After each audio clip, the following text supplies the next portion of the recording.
For the first time in history, people and machinery are working together, realizing a dream.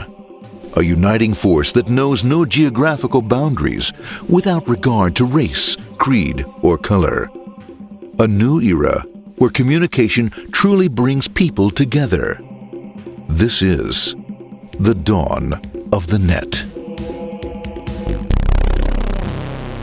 Want to know how it works? Click here to begin your journey into the net. Now, exactly what happened when you clicked on that link? You started a flow of information. This information travels down into your own personal mailroom, where Mr. IP packages it, labels it, and sends it on its way. Each packet is limited in its size. The mailroom must decide how to divide the information and how to package it. Now, the package needs a label containing important information, such as sender's address, receiver's address, and the type of packet it is.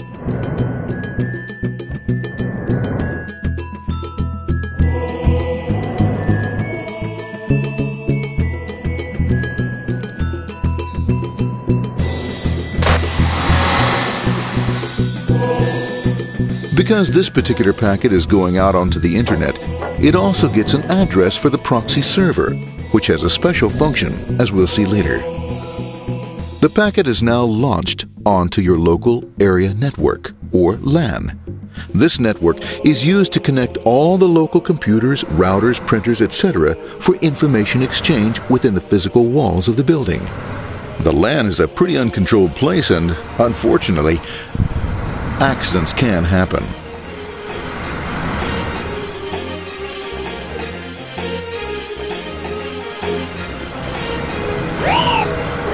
The highway of the LAN is packed with all types of information. These are IP packets, Novell packets, Apple Talk packets. They're going against traffic, as usual. The local router reads the address and, if necessary, lifts the packet onto another network. The router, a symbol of control in a seemingly disorganized world. Whoops, sorry about that. Let's go with this one here, this one here. This goes here, this one goes here. I don't like this one. Let's go with this one, this one goes here. A little bit this left, let's go with this one here. Another channel here. Let's put that one here. Let's put that one here. There he is, systematic, uncaring, methodical, conservative, and sometimes not quite up to speed. Sorry. But at least he is exact, for the most part. That's the one goes there, that one goes there, that one goes there, that one goes there, and this one goes there. Oh, another one goes there, that goes there. He's fine. Let's go there, that goes there, he goes there. Oh, let's put that one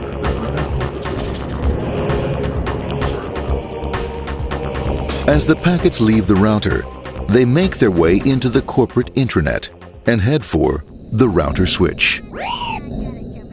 A bit more efficient than the router switch plays fast and loose with IP packets, deftly routing them along their way. A digital pinball wizard, if you will. Here we go. Here comes another one, and it's another. Watch this, Mom. Here goes. Whoop, we're on the back. Hey, in there, in there, in there. Over to the left, over to the right, over to the left, over to the right. You got it. Here it comes. Right out. He shoots. He scores. It's going. Hey, wait. Hey, watch out. Here comes another one. Oh, here we go. And it's gone. As packets arrive at their destination, they're picked up by the network interface, ready to be sent to the next level. In this case, the proxy. The proxy is used by many companies as sort of a middleman in order to lessen the load on their internet connection, and for security reasons as well.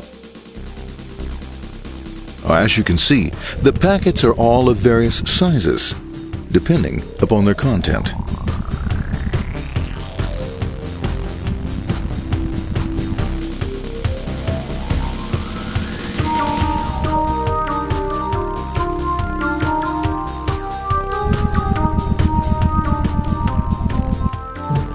The proxy opens the packet and looks for the web address, or URL. Depending upon whether the address is acceptable, the packet is sent on to the internet.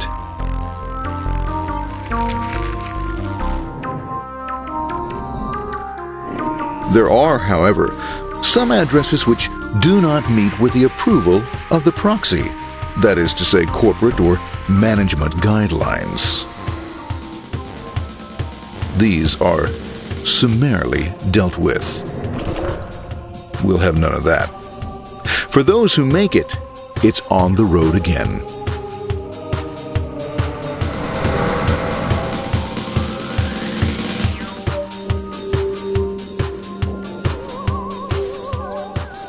Next up, the firewall. The corporate firewall serves two purposes. It prevents some rather nasty things from the internet from coming into the intranet, and it can also prevent sensitive corporate information from being sent out onto the internet. Once through the firewall, a router picks up the packet and places it onto a much narrower road, or bandwidth, as we say. Obviously, the road is not broad enough to take them all. Now you might wonder what happens to all those packets which don't make it along the way. Well, when Mr. IP doesn't receive an acknowledgement that a packet has been received in due time, he simply sends a replacement packet. We are now ready to enter the world of the Internet. A spider web of interconnected networks which span our entire globe. Here, routers and switches establish links between networks. Now, the net is an entirely different environment than you'll find within the protected walls of your LAN. Out here, it's the Wild West. Plenty of space, plenty of opportunities, plenty of things to explore and places to go. Thanks to very little control and regulation, new ideas find fertile soil to push the envelope of their possibilities. But because of this freedom, certain dangers also lurk. You'll never know when you'll meet the dreaded ping of death. A special version of a normal request ping, which some idiot thought up to mess up unsuspecting hosts. The paths our packets take may be via satellite, telephone lines, wireless, or even transoceanic cable. They don't always take the fastest or shortest routes possible, but they will get there. Eventually. Maybe that's why it's sometimes called the worldwide wait. But when everything is working smoothly, you can circumvent the globe 5 times over at the drop of a hat. Literally. And all for the cost of a local call or less. Near the end of our destination, we'll find another firewall. Depending upon your perspective as a data packet, the firewall could be a bastion of security or a dreaded adversary. It all depends on which side you're on and what your intentions are. The firewall is designed to let in only those packets that meet its criteria. This firewall is operating on ports 80 and 25. All attempts to enter through other ports are closed for business.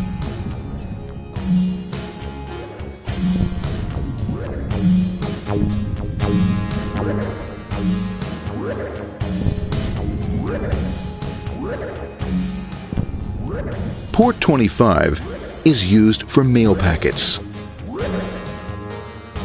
while Port 80 is the entrance for packets from the Internet to the web server.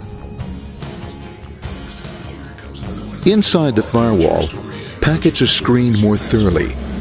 Some packets make it easily through customs, while others look just a bit dubious.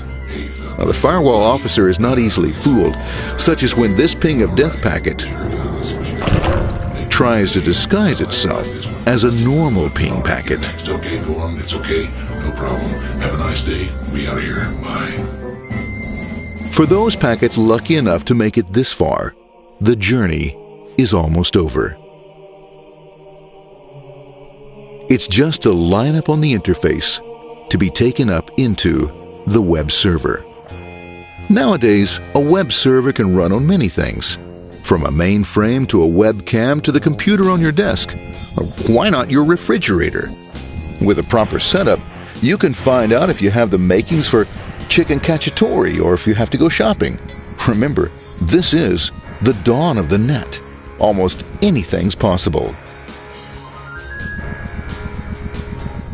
One by one, the packets are received, opened, and unpacked. The information they contain, that is, your request for information, is sent on to the web server application.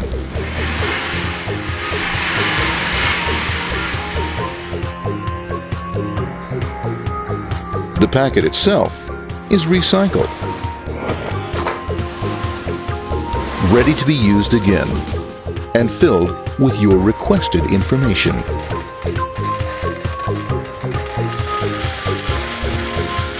Addressed and sent out on its way back to you. Back past the firewall, routers, and on through to the internet. Back through your corporate firewall.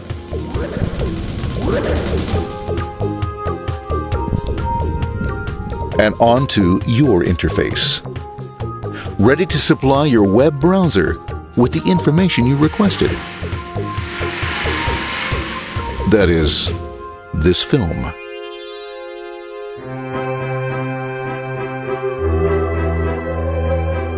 Pleased with their efforts and trusting in a better world, our trusty data packets ride off blissfully into the sunset of another day, knowing fully they have served their masters well. Now, isn't that a happy ending?